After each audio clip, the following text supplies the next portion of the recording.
kati zikunukiriza okuwera wiiki 2 bukyanga amasomero gajjiwa ku muggalo ne gaddemu kakalabya emirimu kyokka bangi ku baana babeera mu bifo by'enzigota tebannadda ku masomero nga kiva ku bikozesebwa obutabeerawo so nga n'abamu ku bazadde baabwe emirimu gye baali bakola gyagenda n'emiggalo egy'emirundi 2. si lwa nsonga nti abazadde baabwe tebaagala baddeyo ku masomero naye obusobozi tebabulina oli ojja kwesanga ng'afunye ezigula ebitabo n'ekkalaamu naki naye nga fiizi takola ki.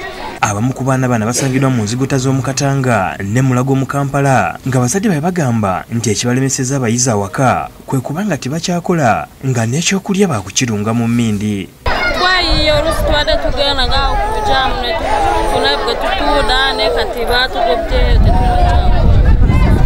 School fees bali gye tujja nga tukola eyo n'essaawa zino batugobye mbeera mbi. Bino byonna babyogedde bakubwa enkata abazira kisa abakulembeddwamu abakulembeze b'omu kitundu ssaako ne Dani Luwuge amanyiddwa nga Uncle Dani okuva e Bungereza.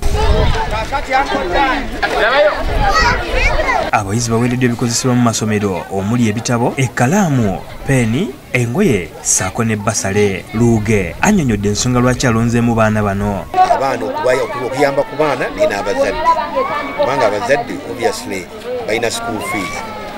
Nengamba nze kyensobola nganze Uncle Dani nga siise mu bantu balala nengula ebitabo n'ekkalaamu.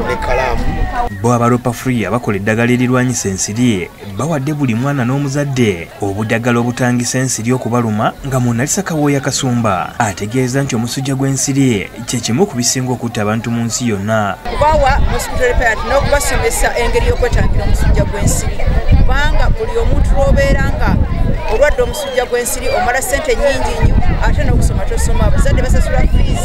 David Sekayombya yakusakidde eggulire lino.